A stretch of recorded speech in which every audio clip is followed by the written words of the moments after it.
안녕하세요. 정확한 정보, 근본적인 치료법을 알아보는 시간, 기쁨병원 유튜브입니다. 저는 진행을 맡은 기쁨병원 배은혜입니다. 오늘은 실제 탈장 환자분들이 자주 하는 질문에 대해 외과 전문의 강현석 선생님을 모시고 직접 답하는 시간을 가져보겠습니다. 안녕하세요, 선생님. 안녕하세요. 선생님, 탈장 진료를 볼 때 가장 많이 듣는 질문 중 하나가 탈장은 왜 생기는지에 대한 질문인 것 같습니다. 네, 맞습니다. 탈장의 발생 원인에 대해서 여쭤보는 분들이 상당수 있는데요. 탈장의 발생 원인은 우선 선천적인 것과 후천적인 것으로 나눠볼 수 있습니다. 물론 선천적인 요인과 후천적인 요인이 명확하게 나뉘는 것은 아닌데요.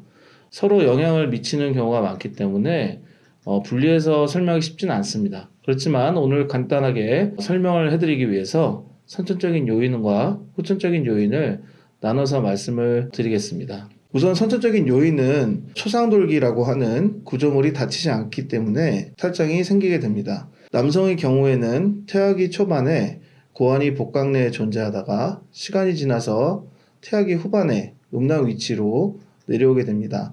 이때 복강에서 음낭으로 고환이 이동하는 길을 초상돌기라고 합니다. 그렇다면 이 초상돌기가 역할을 다하고 자연스럽게 닫혀야 하는데 닫히지 않는 게 문제인가요? 네, 맞습니다. 보통 태아가 임신 8개월 차 되면은 고환은 음낭으로 이동이 완료되고 초상돌기가 자연스럽게 막히게 됩니다. 하지만 여러 가지 문제로 인해서 이 초상돌기가 완벽하게 막히지 않는 경우에 복강과 음낭 사이에 통로가 유지돼서 영유아부터 성인이 됐을 때 탈장이 발생하는 것으로 알려져 있습니다.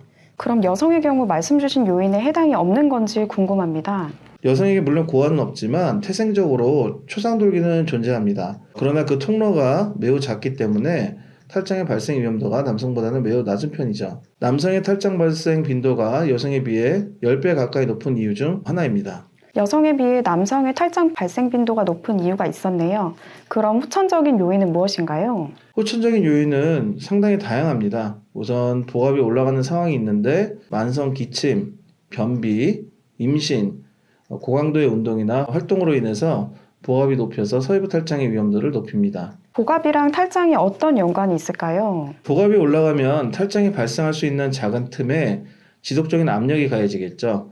그래서 그 구멍이 점차 커지게 됩니다. 그러면 그 구멍으로 복강 내 장기 소장들이 나오게 되는 것이고 그 상황을 탈장이라고 부릅니다. 복압 상승에 의한 원인 외에 다른 원인이 또 있을까요? 만성 스테로이드 사용이 있는데요. 스테로이드를 장기간 사용하게 되면 탈장 발생이 유발될 수 있습니다. 스테로이드를 장기적으로 사용하면 연부 조직의 장력이 약화되고 두께가 얇게 변화돼서 복강 내 압력을 저지하던 장벽이 약해지게 되는 것이죠.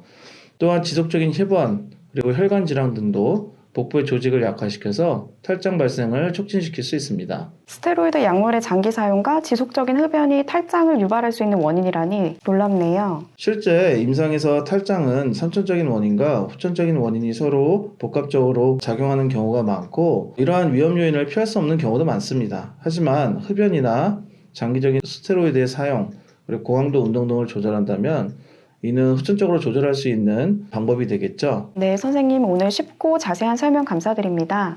다음 시간에도 정확한 의학적 지식을 바탕으로 유익한 정보를 전달드리겠습니다. 지금까지 진행을 맡은 기쁨병원 배은혜였습니다. 감사합니다.